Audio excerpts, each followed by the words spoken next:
गुज़श्ता दिनों पाकिस्तान की कौमी असम्बली में नून लीग के रुकन असम्बली शेख रोहिल असगर ने मेरे खिलाफ एक धुआंधार तकरीर करते हुए कहा कि मैंने हजरत कायदे आज़म की तौहीन की है और उनका मवाजना एक ऐसे शख्स इमरान खान से किया है जिसने मुल्क तबाह कर दिया, और मुतालबा किया कि ये ऐवान इस बात की सख्त मजम्मत करे, जिस पर स्पीकर कौमी असम्बली ने मुतनाज़ा मामला इस्तेहकाक कमेटी को भिजवा दिया। बात यह ठीक थी कि हक़ाइक़ को सियासी तौर पर जिस शख्स ने तोड़ मोड़ कर पेश किया उसकी वजह शोहरत इल्मी तहकीकी नहीं थी, मगर रोहिल असगर की इस बेबुनियाद गुफ्तगू को सहाफ़ती दुनिया के सरखेलों में से एक कालम निगार जमा एंकर पर्सन हामिद मीर ने उचक लिया और बगैर किसी तहकीक के एक कालम लिख डाला, और मेरा नाम लिखने की बजाय एक दानिश्वर लिखकर मौरखीन की खुराफात पर अब्ने खल्दून के हवाले से एक लंबी इल्मियत झाड़ दी।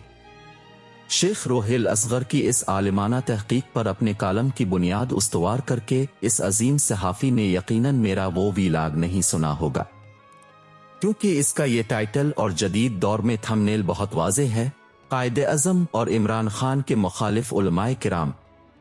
ये गुफ्तगू आज भी मेरे यूट्यूब चैनल पर मौजूद है।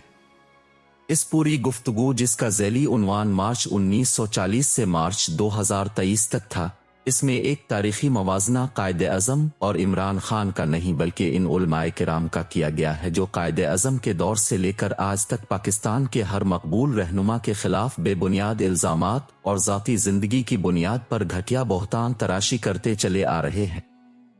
उन उलमाए किराम के गिरोह की कायदे आज़म के बारे में गलीज़ इल्ज़ामात की नौयत मुलाहज़ा फरमाए। ये कहते थे कि ये शख्स इस्लामी रियासत मदीना कायम करने चला है, लेकिन इसकी अपनी बेटी ने एक पारसी से शादी की है। इसकी अपनी अखलाकियात का ये आलम है कि उसने अपने से कई साल छोटी और पारसी दोस्त की बेटी से शादी की है, और मजलिस अहरार के मौलाना मजहर अली अजहर ने तो भरे जलसे में ये शेर तक पढ़ा, एक काफरा औरत के लिए दीन को छोड़ा। ये कायदे आज़म है कि है काफरे आज़म। अंग्रेजी लिबास पहनने, कुत्ते पालने, शराब पीने और सुअर का गोश्त खाने जैसे बेबुनियाद इल्जामात लगाए गए, और कहा गया कि जो शख्स अपने 6 फुट के कद पर इस्लाम नाफिज नहीं कर सका वो मुल्क में इस्लाम कैसे नाफिज करेगा। तमाम कांग्रेसी उलमा कायदे आज़म को बरतानिया का एजेंट बताते थे, चूंकि उस वक्त तक अमरीका इस कदर अहम नहीं था और इसराइल तो अभी बना ही नहीं, वरना ये उलमा इमरान की तरह कायदे आज़म को यहूदी और इसराइली एजेंट जरूर कहते। ठंडे दिल से गौर कीजिए कि क्या हमारे उलमा किराम ने ऐसे तमाम इल्जामात पाकिस्तान के हर मकबूल सियासी रहनुमा पर नहीं लगाए। शेख मुजीब और जुल्फ़िकार अली भुट्टो दोनों की शख्सियात भी ऐसे ही बेहुदा इल्जामात की जद में आईं, और क्या आज इमरान खान के खिलाफ निजी जिंदगी के हवाले से वैसे ही घटिया इल्जामात नहीं लगाए जा रहे जैसे 75 साल पहले कायदे आज़म पर लगाए जाते थे।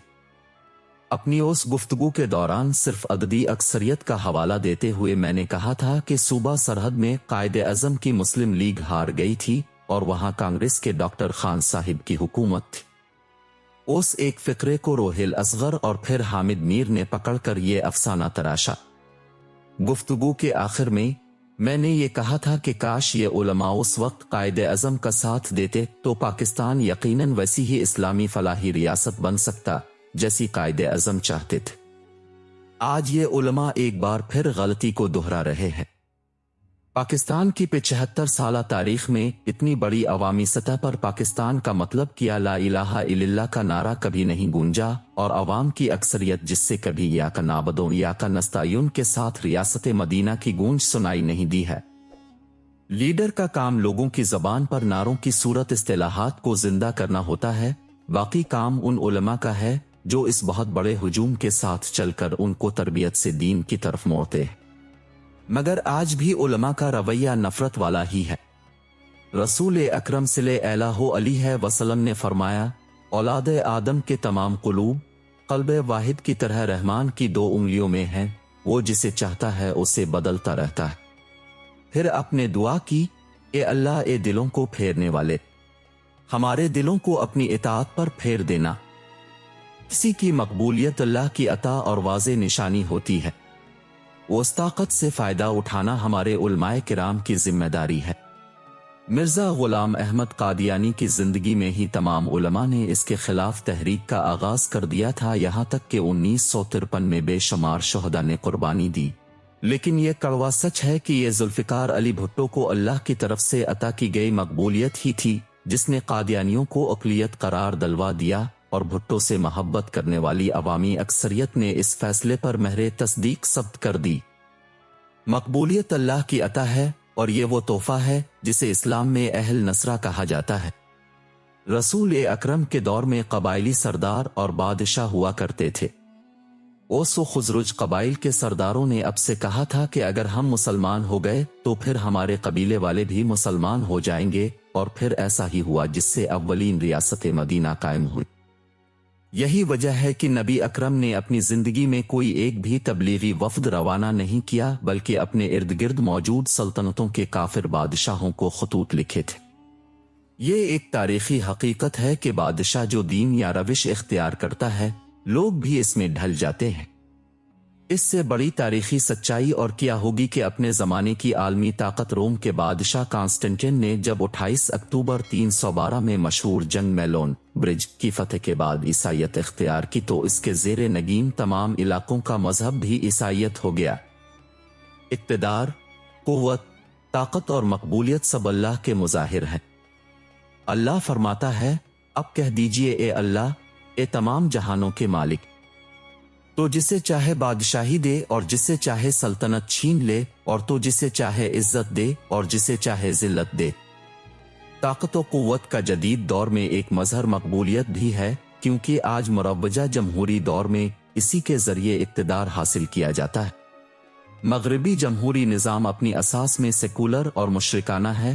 ہمارے علماء بے شک اس میں خود شرکت نہ کریں، لیکن رسول اکرم نے جس طرح کافر بادشاہوں کو خطوط لکھے تھے ویسے ہی آج کے جدید جمہوری مقبول رہنماؤں تک ہدایت پہنچانا علماء کی ذمہ داری اور سمت نبوی ہے۔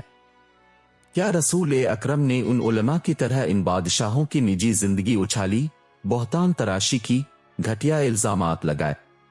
ہم کس کی روش پر چل رہے؟ آج اگر قائد اعظم کے زمانے پر غور کریں تو سوچنے پر مجبور ہو جائیں گے کہ اس دور میں جن علماء کرام نے قائد اعظم کا ساتھ دیا تھا وہ کس قدر مشکل میں تھے۔ انہوں نے اپنے دور کے علماء کی کس قدر نفرت سمیٹی ہوگی۔ مثلا مولانا شبیر احمد عثمانی، مولانا ظفر احمد انصاری، مولانا حسرت موہنی، مولانا ظفر علی خان اور خاص طور پر پیر جماعت علی شاہ کی سربراہی میں مشائخ عظام یہ سب بصیرت کی آنکھ سے دیکھ رہے تھے کہ اللہ نے مقبولیت کا تاج قائد اعظم کے سر پر رکھ دیا ہے اور ہمیں اس کے ساتھ رہ کر دین کو نافذ کروانا ہے۔